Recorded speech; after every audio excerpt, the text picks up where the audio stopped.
Olá, amigos do Estratégia Concursos. Você que está se preparando aí para o concurso da Anvisa, então a gente está aqui nesse aulão de revisão para o concurso da Anvisa. A ideia é abordar os assuntos que o CESP vem cobrando aí nas últimas provas e dar uma revisada, tentar adivinhar aquilo que poderá aparecer na sua prova.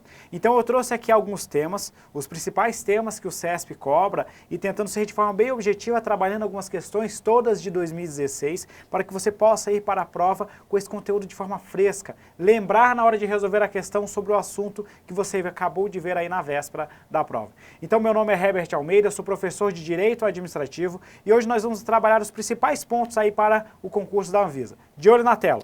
Então nosso aulão de revisão, concurso da Anvisa, desde já aqui os meus contatos, caso você precise de alguma ajuda. Após a prova, quem quiser me encaminhar a prova aqui para que a gente comente a prova e já disponibiliza um gabarito extraoficial, está disponível aqui meu e-mail para quem quiser aí que a gente já comente a prova antes do gabarito da banca. Vamos lá, o primeiro tópico que eu quero abordar com vocês é a parte de regime jurídico administrativo ou de princípios. Então, pessoal, um ponto que aparece bastante na prova é em relação à supremacia do interesse público e da indisponibilidade do interesse público. Então, quando a gente fala de regime jurídico administrativo, a gente tem aqui a base da atuação da administração pública, o fundamento do regime de direito público no qual a administração atua. E esse conjunto de regras é formado basicamente por um conjunto de prerrogativas, ou seja, de situações em que a administração está acima dos particulares, e também um conjunto de sujeições, ou seja, um conjunto de situações em que a administração possui restrições que a gente não vê igual no mundo privado. Vou deixar de forma mais clara para você. Por exemplo, no âmbito da supremacia do interesse público, a gente tem lá nos contratos administrativos a possibilidade da administração fazer alterações unilaterais nos contratos. Veja que isso é uma prerrogativa da administração, que lá no mundo privado a gente não vê os particulares poderem alterar um contrato de forma unilateral. Por outro lado, no âmbito da administração pública, quando se vai contratar uma pessoa, contratar uma empresa para prestar um serviço, por exemplo, você precisa fazer uma licitação pública. Quando se vai contratar um servidor público, você precisa fazer um concurso público. Isso aqui, essas situações, formam um conjunto de restrições, de sujeições que a administração se submete. Então, portanto, a gente tem uma espécie de uma balança. De um lado, um conjunto de prerrogativas, ou seja, de benefícios que o Estado tem. Do outro lado, um conjunto de sujeições, ou seja, de restrições que o Estado tem. Então, de olho na tela. Então, de um lado, a supremacia, que representa basicamente as prerrogativas, como, por exemplo, as cláusulas exorbitantes nos contratos administrativos, a possibilidade que a administração tem de constituir atos unilaterais, ou obrigações unilaterais, a possibilidade de desapropriar, o exercício do poder de polícia, todos esses são exemplos aí da supremacia do interesse público. Por outro lado, na parte da indisponibilidade, a gente tem aqui as sujeições ou restrições que estão associadas aí ao nosso princípio da legalidade. Por exemplo, a necessidade de fazer concurso público, a necessidade de fazer licitação para contratar empresas, as regras, as restrições sobre a alienação de bens e por aí vai. A gente diz que a indisponibilidade está relacionada à ideia de legalidade justamente porque o agente público não pode atuar fora do que a lei prevê, das situações em que a lei autoriza ou permite. Isso é uma forma de defender aí os direitos individuais das pessoas. O Estado não pode constituir uma obrigação sem aí que exista uma previsão legal. Vamos avançar. Então, agora já avançando um pouquinho mais, a gente pode falar então dos princípios constitucionais expressos. Cai muito, aparece muito em prova, ainda que seja um assunto bem fácil. Então, o artigo 37 da Constituição vai dizer que a administração pública, direta e indireta, de qualquer dos poderes da União, dos Estados, do Distrito Federal e dos municípios, deverá obedecer aos princípios da legalidade, da impessoalidade, da moralidade, da publicidade e da eficiência. Esse conjunto aqui de princípios forma um mnemônico bem famoso que a gente chama de LIMP. legalidade, impessoalidade, moralidade, publicidade e eficiência. Veja que esses aqui são princípios expressos porque eles aparecem de forma taxativa, de forma escrita lá no artigo 37 da Constituição Federal. Mas nós sabemos, nós estudamos que existem vários outros princípios, inclusive constitucionais, mas que não constam de forma expressa no texto da Constituição da República. Por exemplo, os princípios da razoabilidade e da proporcionalidade decorrem aí de normas constitucionais, mas não constam expressamente na Constituição. Estes princípios são, então, princípios implícitos quando a referência é o texto constitucional. Voltou para a tela. Ainda tratando sobre o LIMP, é importante notar a sua abrangência, a sua aplicação, porque ele se aplica à administração pública direta e indireta. Se aplica a todos os poderes, ou seja, eu posso dizer aqui que se aplica ao nosso poder executivo, se aplica ao nosso poder legislativo, se aplica ao nosso poder judiciário e ainda aqueles órgãos autônomos independentes, no caso do Tribunal de Contas, da União e do Ministério Público. E se aplica a todos os entes da federação, ou seja, vai se aplicar aqui à nossa União, vai se aplicar aos estados, vai se aplicar ao Distrito Federal e também aos municípios. Voltando aqui para a administração indireta, a gente deve lembrar que a administração indireta é formada pelas nossas autarquias, né, que são entidades de direito público aí na administração indireta, pelas fundações públicas, pelas empresas públicas e pelas sociedades de economia mista. Então é muito comum a prova dizer que as entidades de direito privado não se submetem aos princípios constitucionais expressos. Isso está errado, é incorreto. Mesmo as entidades de direito privado, mesmo aquelas que atuam lá no mercado, como as empresas públicas e sociedades de economia mista que exploram a atividade econômica, mesmo essas entidades se submetem aos princípios constitucionais expressos. Voltou para a tela. Então, abordando rapidamente esses princípios, então, para a gente não aprofundar muito o tema, a gente tem então o princípio da legalidade, que eu comentei com vocês. O princípio da legalidade, ele basicamente define que a administração pública não pode atuar se não houver autorização ou determinação legal. Então, a administração pública só age quando a lei prevê a sua atuação. É muito importante notar isso. Enquanto no âmbito privado, o particular pode fazer tudo o que a lei não proibir, na administração você só faz o que a lei autoriza ou determina. Voltando para a tela. Outro ponto importante aqui é o princípio da impessoalidade, porque o princípio da impessoalidade ele tem, na verdade, várias aplicações que a gente trouxe aqui para você poder anotar, que é, o primeiro ponto é em relação à atuação dos agentes públicos, que a gente sabe que o agente público ele atua em nome do Estado, é aquela tal da teoria da imputação, que a atuação dos agentes públicos é imputada ao órgão ou ao ente que eles integram. Veja só. Quando um agente público está atuando lá no âmbito da administração pública, ele atua em nome do Estado, em nome do órgão ao qual ele integra. Então, nessa situação, por causa dessa situação, que a gente tem alguns atos que são válidos, mesmo quando ocorre um problema na investidura de um servidor público. É o que a gente chama lá dos nossos agentes de fato, né? Então, esse agente público, quando ele atua e depois você constata uma irregularidade na sua investidura, mesmo nesse caso, o ato será válido, tendo em vista que a atuação do agente público é imputado ao Estado. Voltando para a tela. Além disso, a gente sabe que o princípio da impessoalidade, ele se relaciona à ideia de finalidade, ou seja, a ideia de interesse público. Significa que toda atuação dos agentes públicos, toda atuação estatal, deve ter por fim o interesse público. Invariavelmente, qualquer atuação da administração pública deve defender o interesse da coletividade. Voltou para a tela. A gente tem aqui a ideia de isonomia ou de igualdade, segundo o qual as pessoas somente podem receber tratamento diferenciado quando houver previsão legal. A regra é que todos tenham tratamento igual, isonômico. A gente tem aqui a vedação à promoção pessoal. A Constituição Federal, ela determina que a publicidade e os atos institucionais não podem conter nomes, símbolos ou imagens que remetam à promoção pessoal. Porque uma autoridade, um prefeito, por exemplo, quando ele determina que se faça uma obra pública, não é o prefeito que está fazendo essa obra, é a administração. Por isso que a publicidade institucional, não estou falando de propaganda de partido político, não estou falando dessas questões que saem da publicidade institucional.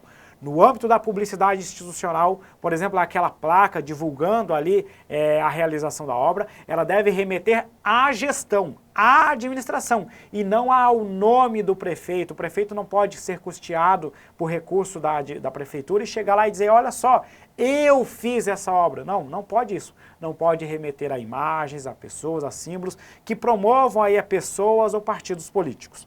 Voltou para a tela. A gente também tem a ideia do impedimento e da suspeição, que são mecanismos de garantia da imparcialidade. Então, o agente público, uma autoridade, quando vai julgar um processo administrativo, por exemplo, ela deve ser imparcial. Por isso que se houver aí a participação de um familiar no âmbito do processo, imagine que a sua esposa está sendo processada e você é a autoridade julgadora. Certamente você não teria imparcialidade suficiente para atuar nesse caso. Então, nessas situações em que há um familiar, um inimigo íntimo ou qualquer coisa, né, dentro dessa relação que impeça que você tenha a sua imparcialidade, a gente deverá aplicar aí os institutos do impedimento e da suspeição e retirar essa autoridade deste processo. Voltou para a tela. O princípio da moralidade, que é a ideia de ética, de honestidade, de boa-fé no âmbito da administração pública. Uma coisa que o CESP gosta de cobrar é que o princípio da moralidade, hoje ele possui o que a gente chama de juridicidade, porque hoje ele consegue ser autônomo em relação ao princípio da legalidade. Veja que a gente pode ter um ato que é legal, mas por outro lado é imoral, e vice-versa. Então você poderá decretar a nulidade de um ato administrativo, mesmo ele sendo legal, mas que seja, por outro lado, imoral. Voltou para a tela. A gente tem o princípio da publicidade, que remete aí à nossa ideia de transparência. Eu só observo, é importante a gente observar, que nem sempre os atos aí deverão ser divulgados. Nem sempre a gente deverá ter aí a divulgação dos nossos atos no âmbito da administração pública. Porque o que acontece? Em algumas situações a Constituição Federal ela reserva, ela protege aí por sigilo, quando houver necessidade aí de segurança da sociedade, do Estado, ou da promoção da intimidade, da proteção da intimidade das pessoas. Então a regra é a transparência, mas existem situações em que é possível ter sigilo, particularmente na defesa aí da sociedade do Estado, da segurança da sociedade do Estado e na promoção da intimidade, na proteção da intimidade. Voltou para a tela. A gente também tem aqui o princípio da eficiência, muito relacionado aí com a nossa emenda constitucional 19 de 98. O princípio da eficiência ele se pauta na ideia de administração por resultados, na busca da qualidade ou do atendimento aí das necessidades do cidadão aí no âmbito da administração pública. O princípio da eficiência ele não constava no texto constitucional original e ele foi incluído na Constituição como princípio expresso por meio da emenda constitucional 19 de 98. Por isso que várias medidas que a emenda 1998 criou, aí várias medidas que geraram alterações à Constituição Federal por essa emenda, estão relacionadas ao princípio da eficiência, como, por exemplo, a possibilidade aí dos órgãos firmarem contrato de gestão para aumentar a sua autonomia, como a flexibilização da estabilidade dos servidores e por aí vai. Todos esses são mecanismos de aumento da eficiência da administração pública. Indo para a tela.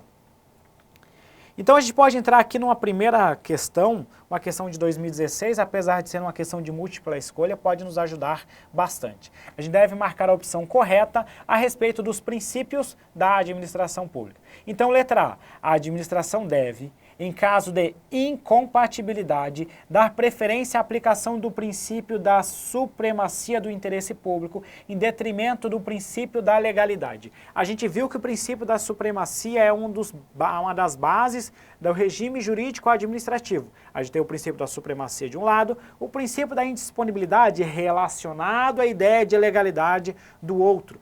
Mas não é nem por isso. Na verdade, a doutrina diz que não existe hierarquia entre os princípios. Então, mesmo que sejam princípios basilares aí do regime jurídico administrativo, eles não estão acima dos demais princípios. Todos os princípios estão em pé de igualdade e na hora da aplicação do direito, eles devem ser aplicados de forma que a gente preserve todos eles, que a gente dê aí um equilíbrio entre os princípios. Então a gente não vai dizer que na hora de conflito entre dois princípios deve ser aplicado esse em detrimento daquele. Não, não existe isso. Você deve compatibilizar os dois princípios no caso concreto. Voltou para a tela, por isso que a letra A está incorreta. B. A publicidade, princípio basilar da administração pública, não pode sofrer restrições. A gente viu que pode sim, quando for necessário aí o sigilo para a defesa da sociedade ou do Estado, ou então da intimidade. Então, por isso que a letra B está incorreta. C. A ofensa ao princípio da moralidade pressupõe ofensa também ao princípio da legalidade. Não, eu acabei de comentar com vocês que o princípio da moralidade, ele possui autonomia em relação ao princípio da legalidade. Claro, existem situações em que você vai ter uma ilegalidade e uma imoralidade numa mesma atuação, e isso vai ser bastante comum, mas em alguns casos você pode ter um ato lícito, mas por outro lado imoral. Voltou para a tela. Letra D. O princípio da eficiência deve ser aplicado prioritariamente em detrimento do princípio da legalidade, em caso de incompatibilidade na aplicação de ambos. Desde já o item está errado. Há muita discussão sobre essa relação entre eficiência e legalidade. A gente deve saber que na hora de aplicar o direito, a gente deve compatibilizar a eficiência e a legalidade. Isso significa que o Estado deve ser eficiente dentro dos limites da lei. Você não pode simplesmente deixar de realizar uma licitação, por exemplo, sob o argumento de ser eficiente, porque nessa situação você estaria violando a lei. Então você compatibiliza, você é eficiente dentro da legalidade. Não há hierarquia entre os dois. Voltando para a tela.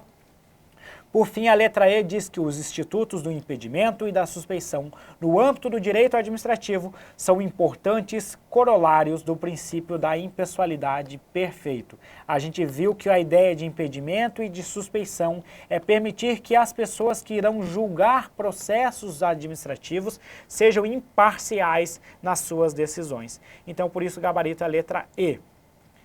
Vamos lá, mais uma questão, outra questão de 2016, questão do TCE de Santa Catarina. De acordo com a jurisprudência do STF, em exceção ao princípio da publicidade, o acesso às informações referentes às verbas indenizatórias, recebidas para o exercício da atividade parlamentar, é permitido apenas aos órgãos fiscalizadores e aos parlamentares. Dado o caráter sigiloso da natureza da verba e a necessidade de preservar dados relacionados à intimidade e à vida privada do parlamentar. Pessoal, hoje a gente vê aí que está cada vez mais comum você divulgar todos os gastos da administração pública, salvo aqueles que realmente precisam ser protegidos. Como regra, essas verbas indenizatórias, verbas parlamentares, até a folha de pagamento dos servidores vem sendo disponibilizada aí na internet. Então, não ofende a publicidade, não constitui, melhor dizendo ainda, hipótese de sigilo, a defesa aí de verbas indenizatórias parlamentares. Então, olha na tela, o fundamento dessa questão foi uma decisão do STF de 2015, no mandato de segurança 28178, que diz que ato que indefere acesso a documentos relativos ao pagamento de verbas públicas, a regra geral no Estado republicano é a total transparência de acesso a documentos públicos, sendo o sigilo a exceção. As verbas indenizatórias para o exercício de atividade parlamentar ter natureza pública, não havendo razões de segurança ou de intimidade que justifiquem genericamente o caráter sigiloso. Então essas verbas devem ser divulgadas, por isso que o item está errado. Pessoal, agora a gente vai falar um pouco de licitação pública, um tema que cai bastante, que é muito importante você ficar atento. Obviamente que não tem como a gente falar de licitações nesse pouco tempo que a gente tem aqui de revisão, tendo em vista que a ideia nossa aqui é revisar o assunto. Eu vou trazer para vocês um tópico que sempre que cai uma questão de licitações aparece nas provas do CESP, que a gente está tratando aqui das hipóteses de contratação direta. A gente sabe que a Constituição Federal determina que, com ressalvas dos casos especificados na legislação, as contratações públicas devem ser precedidas de licitação. Ou seja, a regra é que você faça a licitação para escolher quem que você irá contratar. Contudo, a legislação pode trazer regras, pode trazer exceções a essa determinação. Essas exceções formam o que a gente chama de contratação direta. São basicamente 3 situações, de olho na tela. As 3 situações de contratação direta são a licitação dispensada, a licitação dispensável e a licitação inexigível, ou inexigibilidade de licitação. Eu trouxe aqui onde que você vai encontrar essas disposições de cada uma dessas formas de contratação direta. A licitação dispensada está basicamente no artigo 17 da Lei de Licitações, a dispensável no artigo 24 e a inexigível no artigo 25. O caso de licitação dispensada, a gente costuma dizer que é quando a lei determina que não se licite. Ou seja, diante de um caso concreto, a lei chega e fala, olha só, gestor, neste caso você não pode licitar, você não vai licitar nessa situação. O artigo 17 cai pouquíssimo, raramente vai aparecer, claro que nem tudo que está lá no artigo 17 é licitação dispensada, o artigo 17 da Lei de Licitações trata das alienações.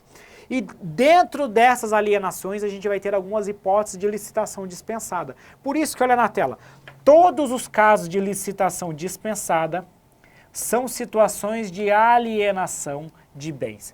Todos os casos de licitação dispensada são alienações de bens. Eu não estou dizendo que toda alienação é dispensada. Pelo contrário, a regra é que a alienação de bens, alienar é vender um bem. A regra é que a alienação de bens no âmbito da administração pública seja precedida de licitação. Só que todas as exceções chamadas de licitação dispensada são casos de alienação. Então, de olho na tela, são casos em que a lei determina que não se licite. E eu vou dizer mais, o artigo 17 ele é taxativo, ou seja, todos os casos de licitação dispensada constam taxativamente no artigo 17 da nossa Lei de Licitações. Então, por exemplo, a gente tem aqui a aplicação da permuta entre órgãos da administração pública. É uma hipótese de licitação dispensada. Essa permuta entre os órgãos da administração pública é por licitação dispensada. Eu não posso licitar neste caso, eu não vou licitar por determinação da Lei 86666. De olho na tela. Já a licitação dispensável é quando a lei permite, ou seja, quando a lei autoriza que a autoridade não faça a licitação. Diante do caso concreto, é possível licitar, mas a lei permite que a autoridade decida se vai licitar ou não. Mais uma vez, aqui a gente vai ter uma relação taxativa. É um rol taxativo de caso de licitação dispensável. Então, na licitação dispensável, você vai ter um caso concreto. Nesse caso concreto, seria possível licitar, mas a lei diz, olha só, você pode ou não licitar. A escolha é sua. Por exemplo, no caso de bens de baixo valor, a gente vai ter lá a aquisição de bens até R$8.000, a gente tem que a licitação é dispensável. Diante de uma aquisição de um bem de até R$8.000, a autoridade pode, se quiser, fazer a licitação, se não quiser, dispensá-la. Voltou para a tela. Por fim, a gente tem a inexigibilidade de licitação, que se aplica no que a gente chama de inviabilidade de competição. Veja só, neste caso não é possível proceder um procedimento competitivo. Porque no caso a gente vai ter, por exemplo, um único fornecedor ou uma única pessoa que possa atender aí as necessidades da administração. Os casos do artigo 25 são exemplos aí de situações de inexigibilidade. Trata-se, portanto, de um rol exemplificativo. Como assim, professor? Explica para mim. Os casos de inexigibilidade a gente chama de situações em que há inviabilidade de competição, ou seja, não tem como eu promover um procedimento competitivo entre várias empresas para que escolha qual que tem a melhor proposta. Então, somente uma atende à necessidade da administração. O artigo 25, nos incisos 1, 2 e 3, ele vai trazer alguns exemplos de situações que configuram inviabilidade de competição. Seria possível que no mundo real existissem outros casos de inviabilidade de competição que não estão expressamente previstos no artigo 25. Isso é apenas para que você saiba. Saiba que que o artigo 25, caso de inexigibilidade, é meramente exemplificativo. Porém, não tente, o avaliador ele não vai trazer uma situação nova na sua prova. Ele vai trazer um dos casos que está no inciso 1, 2 ou 3 da lei de licitações. É isso que o avaliador vai fazer, ele não vai inventar um caso novo. Apenas saiba que é um rol exemplificativo, mas preocupe-se sobretudo nessas 3 hipóteses que vão estar no artigo 25. De olho na tela. Os casos de licitação dispensada acabam aparecendo pouco em prova, por isso que a gente vai se ater aqui aos principais, que é as situações do artigo 24 e do artigo 25, que são os tópicos que realmente aparecem bastante em prova. Então, primeiramente, a licitação dispensável. Mais uma vez, lembrando, né, é quando há possibilidade, ou seja, quando a lei autoriza a dispensa de licitação.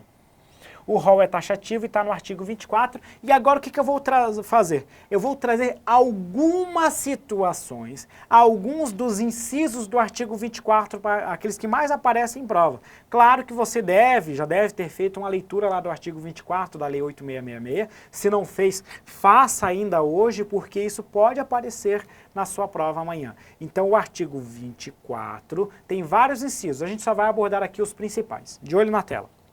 O primeiro trata das situações de baixo valor. Elas estão aqui lá no artigo 24, incisos 1 e incisos 2 da Lei de Licitações e Contratos. Então aqui basicamente o que se configura como objeto de baixo valor? Para obras e serviços de engenharia, aquelas de até R$15 mil. Para as compras e demais serviços, aquelas de até R$8 mil. Na verdade, aqui a lei estabelece isso num percentual, é 10% do limite da modalidade de licitação convite. A gente sabe que é para obras e serviços de engenharia, o convite ele pode ser adotado até R$150 mil. 10% de 150 mil dá R$15 mil. No caso de compras e outros serviços, ou seja, serviços que não são de engenharia, a gente tem o limite para o convite que é R$80 mil. 10% de R$80 mil dá R$8 mil. Enfim, de olho na tela, o limite para licitação, para dispensa de licitação por baixo valor é R$15 mil para obras e serviços de engenharia, R$8 mil para compras e demais serviços.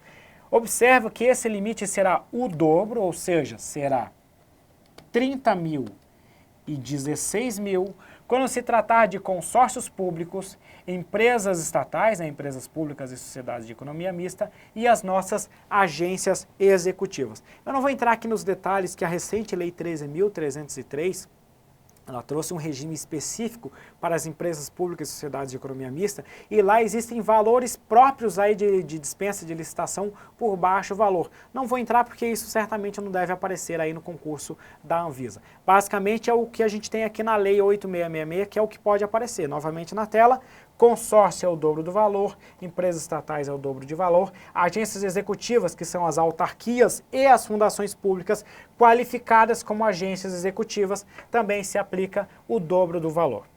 Outro caso de licitação dispensável trata aí das situações de grave perturbação da ordem pública, de emergência ou de calamidade pública previstas nos incisos 3 e 4 da Lei de Licitações, no artigo 24 da Lei de Licitações.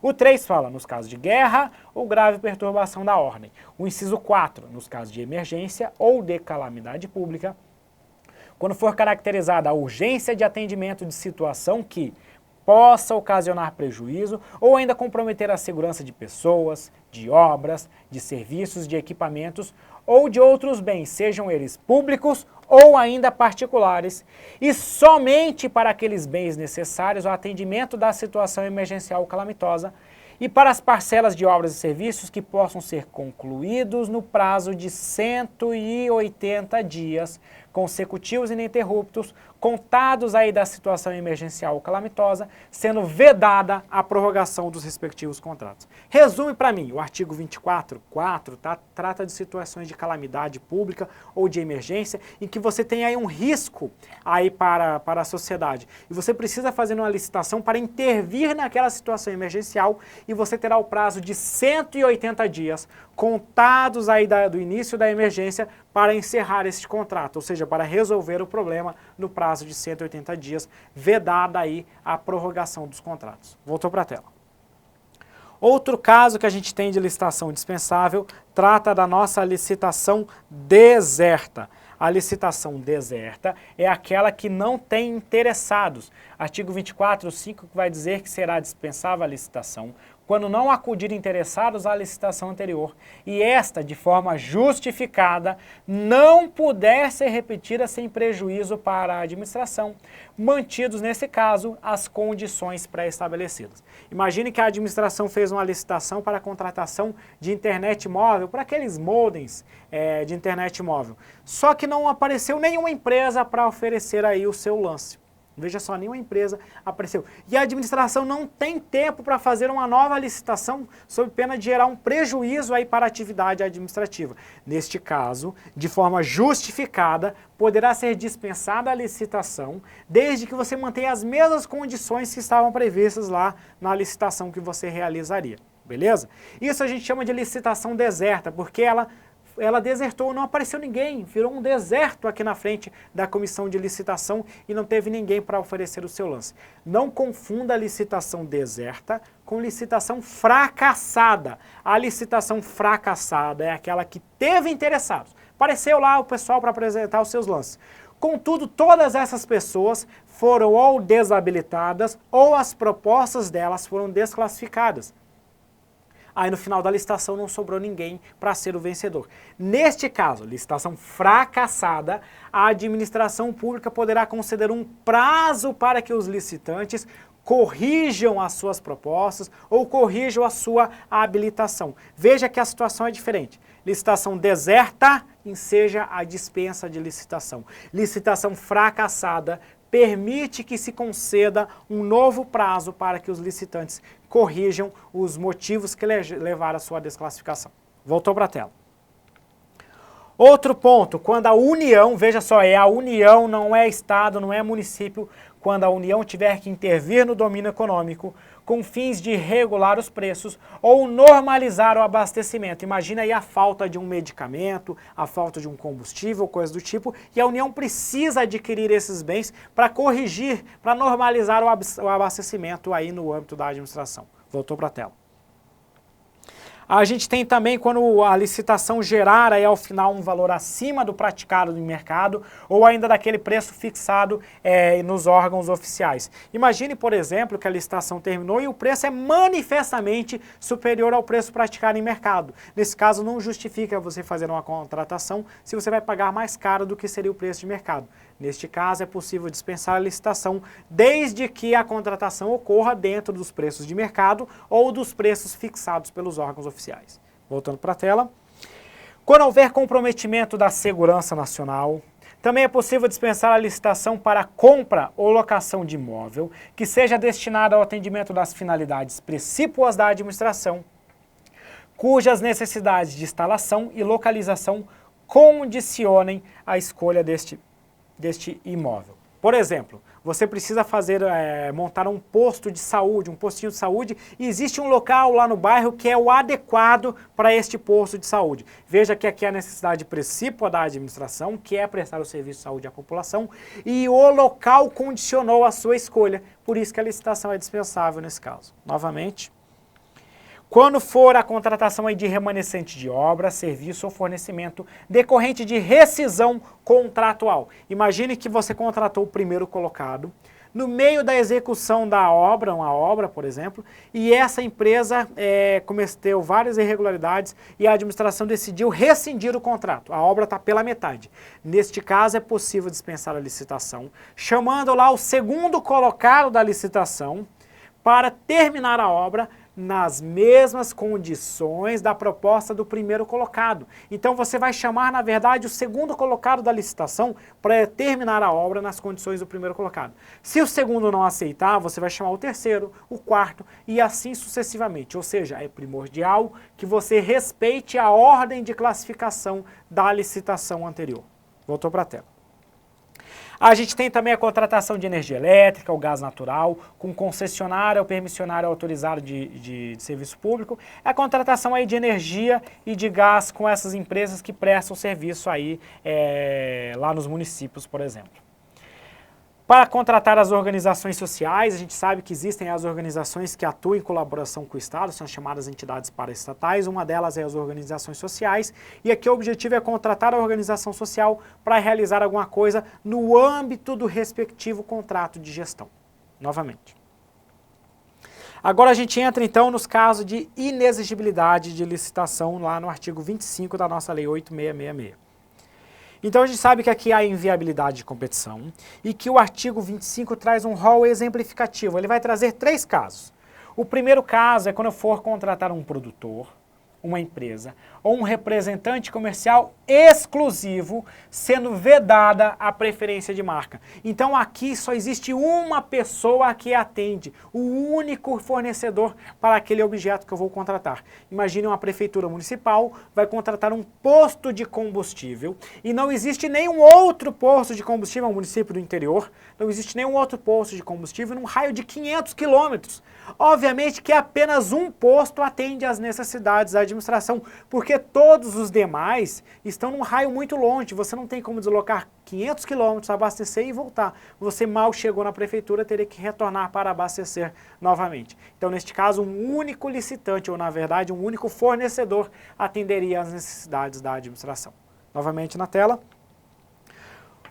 O segundo caso, quando eu for contratar serviços técnicos, dentre aqueles previstos no artigo 13 da Lei de Licitações, já vou trazer o artigo 13 para vocês, que sejam de natureza singular e com profissional ou empresa de notória especialização, sendo vedada a inexigibilidade para publicidade e divulgação. Veja só, são 3 requisitos. Que se trate de um serviço técnico, que é entre aqueles que estão lá no artigo 13 da nossa Lei de Licitações, que a situação, a contratação tenha uma natureza singular, ou seja, uma situação especial, própria, que seja aí a inviabilidade de competição, e por fim, para contratar uma empresa ou um profissional que tenha uma notória especialização dentro aí do ramo do objeto que vai ser prestado.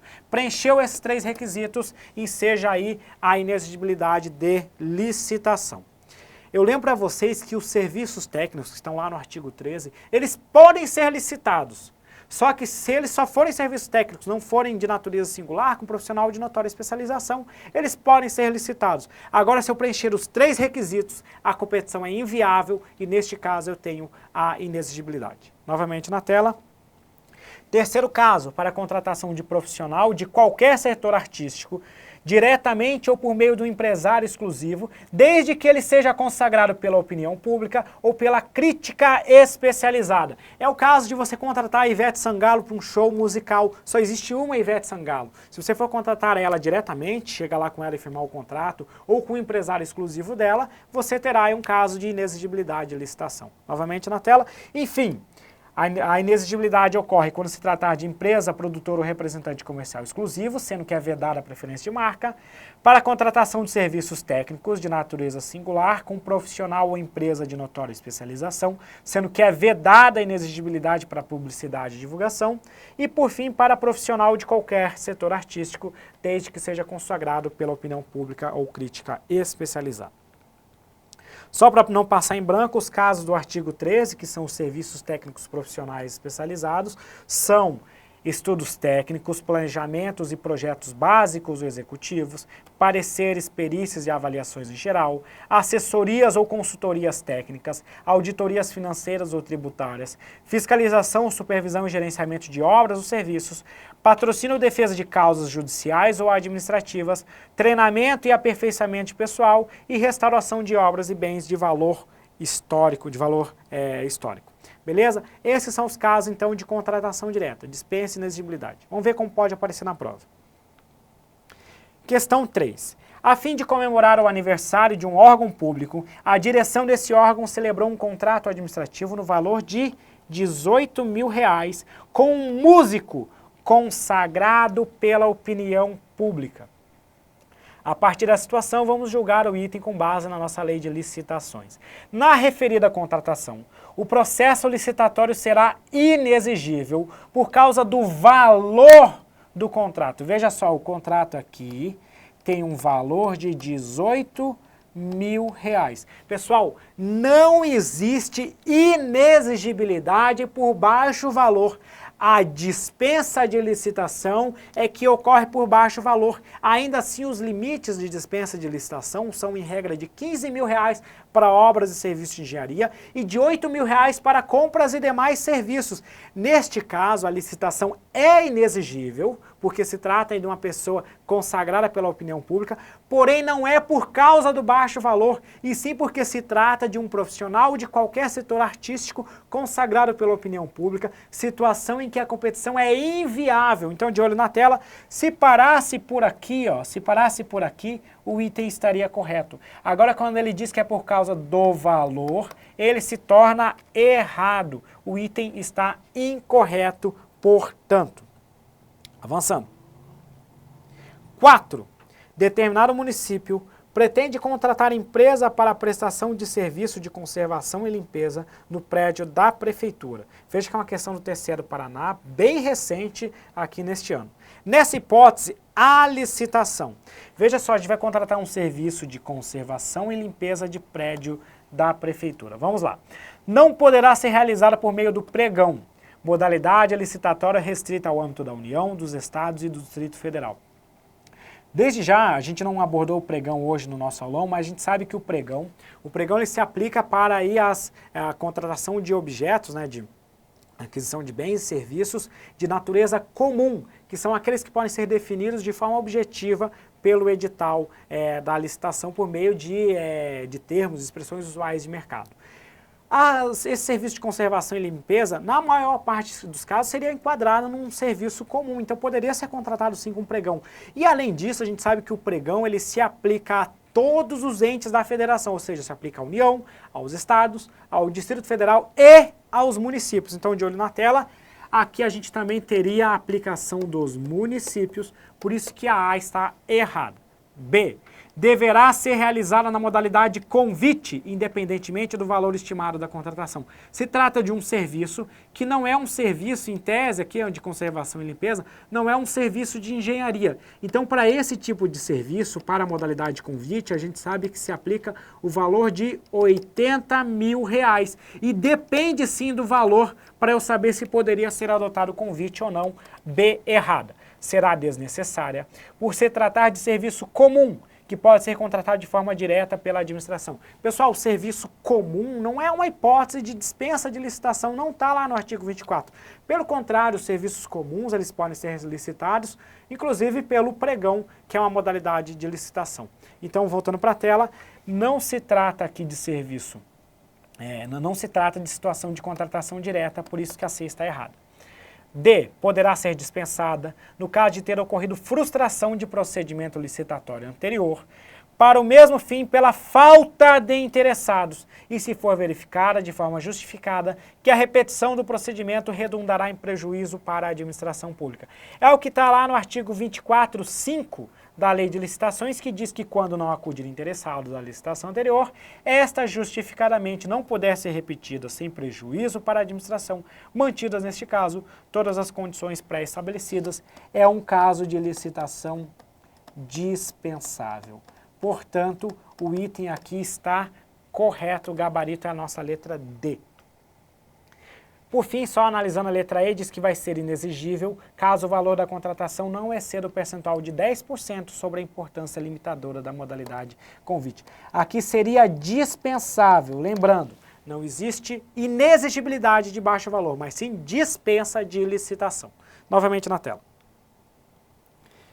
Vamos lá, outra questão, a questão do TCE de Santa Catarina de 2016, que vai dizer que o Tribunal de Contas de determinado estado, ao analisar as contas prestadas pelo governador, verificou que a empresa de publicidade foi contratada por meio de inexigibilidade de licitação para divulgar ações de governo. Na campanha publicitária promovida pela empresa contratada, constavam nomes, imagens, essa parte aqui já não nos interessa. O que interessa é até aqui, que foi feita uma inexigibilidade de licitação. Veja que se trata também de uma empresa de publicidade, que realizou aí uma campanha de publicidade. Então vamos lá. A partir dessa situação, julga o item. O governador não praticou ato ilícito ao contratar diretamente a referida empresa, pois a prestação de serviços publicitários é hipótese de inexigibilidade de licitação, estando incorreto o julgamento do tribunal. Pessoal, não se aplica a inexigibilidade para a contratação de publicidade e divulgação. Então, de olho na tela, ele não poderia ter inexigido a licitação. Ele deveria, pelo contrário, deveria ter licitado no presente caso. Por isso que o item está errado, porque o governador praticou ato ilícito. Vamos falar agora dos atos administrativos. Esse é um assunto que também cai bastante, aparece muito em prova, o tema atos administrativos. A gente tem aqui uma quantidade de conteúdo enorme e que também não daria para a gente abordar aqui neste curto espaço de tempo. Mas o que mais cai de atos administrativos é a parte de desfazimento dos atos, sobretudo a anulação e a revogação dos atos administrativos. Além do desfazimento dos atos, está aparecendo bastante nas provas recentes as possibilidades de convalidação dos atos administrativos. Convalidar um ato é corrigir o ato. Veja só, convalidar não é desfazer um ato. Pelo contrário, é convalidar, é corrigir, é manter aquele ato no mundo jurídico, corrigindo a falha que ele possuía. Então, de olho na tela. Tratando então dos atos administrativos, a gente vai falar da anulação e da revogação, que são formas de desfazimento, e da convalidação, que é uma forma de correção dos atos administrativos. Primeiro ponto que a gente deve saber é que a anulação é o desfazimento de um ato inválido, ou seja, um ato que possui ilegalidade. A anulação ela ocorre sobre um ato viciado, um ato ilícito, ilegal, inválido. Voltando para a tela. A revogação, por outro lado, é o desfazimento de um ato válido por motivos de conveniência e de oportunidade, ou seja, por uma análise de mérito. Então aqui na revogação você tem um ato que é válido, um ato que está produzindo seus efeitos, está tudo dentro da normalidade, mas você desfaz esse ato por questões aí de conveniência e de oportunidade da administração pública. Novamente na tela. A convalidação já é a correção de um ato com vício sanável. A gente vai ver logo à frente aqui os vícios, né? Os vícios são as ilegalidades lá nos elementos de formação de um ato administrativo. A gente sabe que os elementos de formação são a competência, a finalidade, a forma, o motivo e o objeto. Quando há um vício em um desses elementos de formação, a gente está diante de um ato com vício, de um ato ilegal. Alguns desses vícios são passíveis de correção, ou seja, são vícios sanáveis. Outros vícios não são passíveis de convalidação, não são passíveis de correção, portanto são vícios insanáveis. Voltando para a tela, então a gente tem a primeira parte conceitual. Os efeitos da anulação. A anulação ela gera efeitos que a gente chama de ex tunc, ou seja, efeitos retroativos, pois retira os efeitos do ato desde a sua origem. Então, quando você faz determinado ato e daqui a 3 meses descobre que aquele ato é ilegal, a anulação ela retira os efeitos do ato desde a origem, desde lá no começo deste ato, volta lá para o começo. Imagina uma pessoa que foi demitida de forma ilegal. Ela não poderia ter sido demitida, mas ela foi demitida do serviço público de forma ilegal. Quando houver a anulação dessa demissão, imagine que a pessoa que determinou-se a anulação da demissão 6 meses depois. Você vai ter que reintegrar o servidor, ou seja, vai mandar ele voltar para o seu trabalho. E como a anulação ela gera efeitos retroativos, essa pessoa vai ter direito a receber a remuneração e todas as vantagens de todos esses 6 meses em que ela estava demitida. Porque você volta desde a origem, como se a demissão não tivesse ocorrido, então ela vai ser indenizada de todos os 6 meses que ela não recebeu o salário. Ela vai receber o salário e as demais vantagens. Então, a anulação ela tem efeitos que a gente chama ex tunc. O tunc, esse T, você veja com um T de testa. Imagine você dando um tapa na sua testa, você vai para trás, ou seja, você retroage, beleza? Novamente na tela. A revogação ela tem efeitos ex nunc, o N aqui de nuca. São não retroativos, pois retira o efeito, retira o ato da revogação em diante. Então, na revogação é como se você desse um tapa na nuca da pessoa. Quando você dá um tapa na nuca, ela vai para frente. Por isso que é nunc, beleza? Então, a revogação, ela gera efeitos da revogação em diante. Então, o servidor que estava numa licença para tratar de interesse particular, quando é revogada essa licença, ele vai ter que retornar ao serviço daquele momento. Claro, a lei ainda traz um prazo para isso, mas ele vai retornar daquele momento em diante. Não significa que 1 ano que ele ficou de licença, por exemplo, vai ser tornada aí uma falta ao serviço. Claro que não, porque a revogação é só daqui para frente. Em resumo, anulação, volta. Revogação, somente para frente. Indo para a tela. A convalidação, por sua vez, ela tem efeitos também ex tunc, também retroativos, porque ela vai corrigir o ato desde a origem, vai preservar todos os efeitos do ato. Veja só, na convalidação, eu corrijo um ato que era ilegal. Só que de nada adianta eu corrigir este ato daqui para frente. Eu corrijo o ato desde o momento que ele foi praticado, por isso que é retroativo também. Novamente na tela. Na anulação, a competência para anular é tanto da administração, que pode atuar de ofício ou por provocação, ou pelo Poder Judiciário, que pode atuar mediante provocação. Agora, para revogar, somente tem competência a administração pública que praticou o ato, atuando de ofício ou por provocação. A gente sempre fala, o Judiciário não pode revogar um ato administrativo. Na verdade, o Judiciário ele pode revogar os seus próprios atos. Só que neste caso, o judiciário está atuando como a administração pública, porque ele está exercendo a sua função administrativa.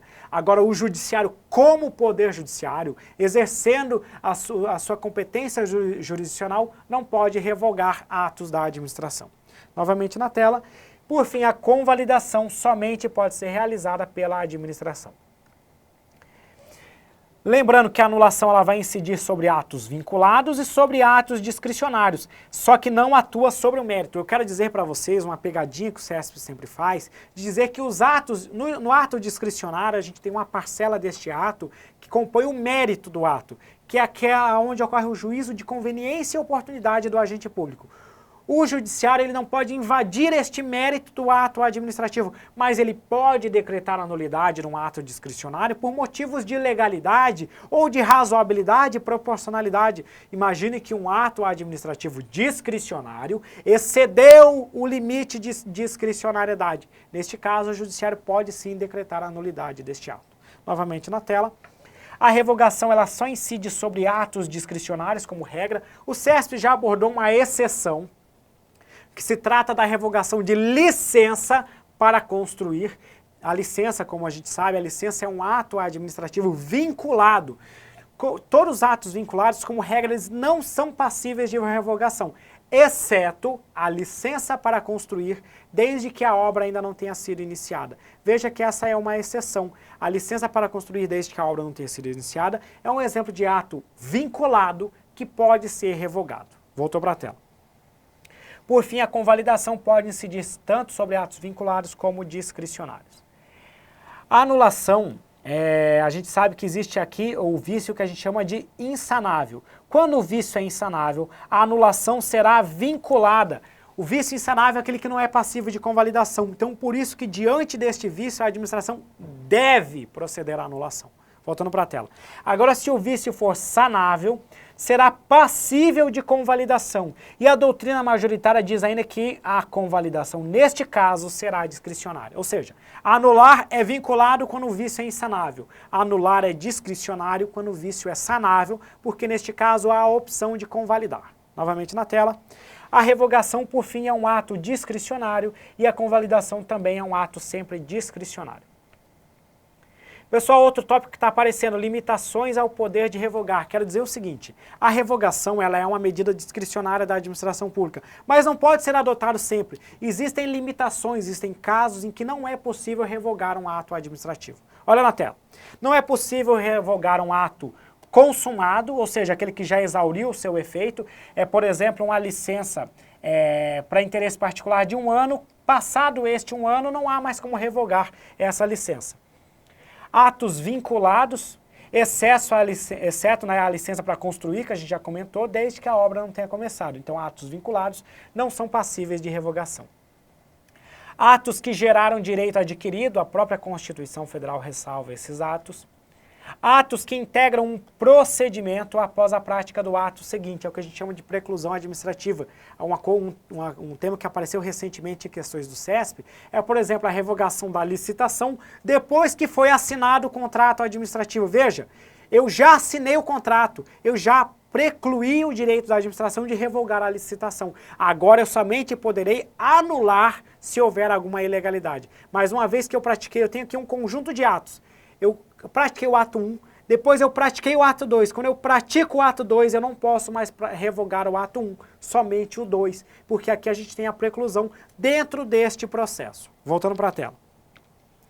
Quando exaurir a competência em relação ao objeto, então a autoridade é competente para dispor sobre determinada matéria, ela está analisando aquele processo, uma pessoa entrou com recurso, o processo subiu para a instância superior. A autoridade inferior perde a competência sobre a matéria, não vai mais poder revogar. Voltou para a tela. Atos de conteúdo declaratório. Só voltando, essa em relação quando exaure a competência em relação ao objeto foi o seguinte, a pessoa entrou com recurso, o ato subiu para a autoridade superior. A inferior, como não revogou até aquele momento, não pode mais revogar, mas a superior passa a ser competente para revogar o ato. Beleza? Volta para a tela. Atos de conteúdo declaratório, o que a gente chama de meros atos administrativos, como as certidões, os atestados e os pareceres. Esses atos, eles meramente atestam uma realidade. Por exemplo, você apresenta, pede uma certidão de tempo de serviço, e vai lá a certidão e diz que você tem 5 anos de serviço. Não tem como revogar isso. Ou você tem 5 anos, ou não tem 5 anos. Se não tem 5 anos, a certidão é inválida. Se tem os 5 anos, não tem como revogar, obviamente. Voltou para a tela. Eu ainda colocaria aqui também os atos ilegais, ou seja, os atos viciados, porque o ato ilegal ele somente pode ser convalidado ou então anulado, não pode ser, obviamente, revogado. Beleza? Pessoal, essa parte de requisitos, vem para mim. A gente tem também a parte de requisitos para convalidação, para a gente poder encerrar aqui a nossa revisão e depois resolver umas questõezinhas rapidinho aí nesses minutinhos que a gente tem. A convalidação, então, como eu disse, é a correção de um ato, somente pode recair sobre vícios sanáveis, e é isso que a gente vai ver, olha na tela. Primeiro ponto, para você poder convalidar, ou seja, corrigir um ato inválido, você não pode gerar lesão a interesse público. Além disso, não pode trazer aí prejuízos a terceiros, a pessoas não envolvidas na relação. E por fim, o vício deve ser um vício sanável. Vai ser um vício sanável os vícios de competência em relação à pessoa, ou seja, não pode ser um vício sobre a matéria, nem que seja um vício de competência exclusiva. Então o que acontece? Imagine que uma pessoa pode deferir uma licença e naquele dia ela não está lá no serviço e aí a autoridade subordinada deferiu essa licença. Veja só que foi uma autoridade inferior que deferiu. E ela não tinha competência para deferir essa licença. Se essa competência não era exclusiva, a autoridade superior, quando chegar lá, pode, beleza, eu não estava aqui, você não podia ter feito, mas eu concordo com a licença, vou corrigir. Isso é convalidar um vício de competência em relação à pessoa. Só que não é possível se a competência for exclusiva, ou seja, se a lei diz que somente o superior podia ter editado o ato, não podendo delegar, não posso convalidar. Além disso, se a competência for sobre a matéria, por exemplo, uma competência do Ministério da Saúde não pode ser convalidado pelo Ministério da Educação. Beleza? Olha na tela.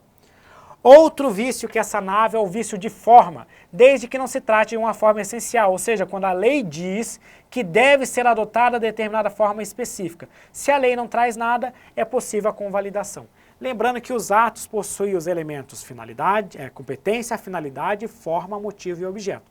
Portanto, a finalidade, o motivo e o objeto, os vícios de finalidade, de motivo e de objeto, nunca são sanáveis, nunca são passíveis de convalidação. Os de competência e forma podem ser convalidados nesses casos que a gente viu na tela. Novamente na tela. Então, pessoal, algumas questões para a gente fechar a nossa revisão. Questão de 2016 da DPU.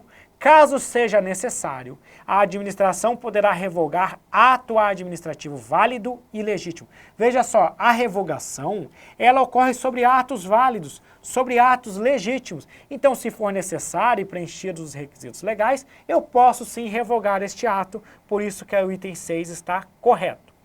7. Em decorrência do princípio da autotutela, não há limites para o poder da administração revogar seus próprios atos segundo critérios de conveniência e oportunidade. A gente viu que há limites, não é possível revogar atos que já foram exauridos, não é possível revogar atos que integram o procedimento, não é possível revogar meros atos administrativos e por aí vai. Então há limites sim, por isso que o item está errado. Por fim, o item 8, o ato praticado por agente não competente para fazê-lo poderá ser convalidado discricionariamente pela autoridade competente para sua prática, caso em que ficará sanado o vício de incompetência. Veja só, o ato foi praticado por uma autoridade não competente e a autoridade competente, aquela que de fato poderia ter praticado o ato, quer convalidar. E a convalidação a gente viu que é uma medida discricionária. Então vamos lá. Convalidar é uma ação discricionária da autoridade, e isso o item está correto. Vícios de competência, se não for competência exclusiva, ou não se tratar de uma competência em relação à matéria, são passíveis de convalidação. Então é essa a regra geral que o item está analisando, olha só na tela. A autoridade não era competente, veio a competente e sanou o vício que ele chamou de incompetência. Pode ser também, eu posso falar vício de competência? Posso também. Vício de incompetência ou vício de competência é a mesma coisa aqui neste caso. Então é sim possível sanar um vício de incompetência. Adotou-se a regra geral nessa questão, apesar dela não ter especificado se era ou não era competência exclusiva, aquela coisa toda. Beleza? Vício de competência é passível de convalidação, de olho na tela, por isso que o item 8 está correto. Vem para mim. Pessoal, com isso a gente termina aqui a nossa revisão. Claro, foi uma hora aqui bem intensa, bem rápida. Eu abordei 3 dos principais assuntos que podem aparecer na sua prova. Se você ainda tiver um tempinho aí na sua revisão final, eu sugiro que você dê uma lida lá na nossa Lei 9986, né? E a Lei 10871, que são as leis específicas aí previstas no concurso da ANAC. Ou dê uma olhada na nossa aula, nessas leis aí nas partes mais pontuais, sobre aquele período de quarentena das autoridades, dos diretores das autarquias, porque esse assunto está com cara de que vai cair aí no concurso da Anvisa. Também dê uma olhada na parte de organização administrativa, particularmente a característica das agências reguladoras, que também é um tópico que pode aparecer aí neste concurso. Bom, com isso a gente termina então a nossa aula aqui de revisão aí para o concurso da Anvisa. Foi uma hora bem intensa, a gente teve que abordar o máximo de conteúdo possível, claro que não dá para aprofundar nada. A ideia aqui é a gente tentar acertar aquilo que pode aparecer na sua prova e pode ter certeza que alguns dos itens que a gente viu hoje vai aparecer sim amanhã na sua prova aí para a Anvisa. Se você ainda tiver um tempinho, tiver naquela correria final, quiser dê uma olhada aí nas leis 9986 e 10871, que são específicas aí para esse concurso da Anvisa, que é bem provável que caia alguma questão desses temas, sobretudo naquela parte sobre a quarentena aí dos diretores das agências reguladoras, porque isso está com bastante cara de que vai aparecer aí na prova. Dá uma olhada nisso aí rapidinho, que esse é um tema bem quente, bem relevante para aparecer. Ou olhe diretamente na lei ou olhe lá na nossa aula. Bom, com isso a gente termina aqui. Importante também, se você tiver mais um tempinho, dá uma olhada aí nas características das agências reguladoras, porque é um tópico que também certamente deve aparecer aí nesse concurso. Beleza, pessoal? Muito obrigado, uma ótima prova para vocês. Assim que terminar a prova, se possível, pegue o meu e-mail ali, olha só na tela rapidinho. Lá aqui, ó. Olha, o meu e-mail está aqui anotado na tela. Pode me enviar a prova neste e-mail, vem para mim. Envie a prova para mim que eu vou tentar revisar, vou tentar corrigir ela, mandar para os demais professores aqui do site e ainda no domingo à noite a gente já quer liberar aí para vocês um gabarito extraoficial para que você já tenha uma ideia de como foi o seu resultado no concurso. Muito obrigado, ótima prova e até breve.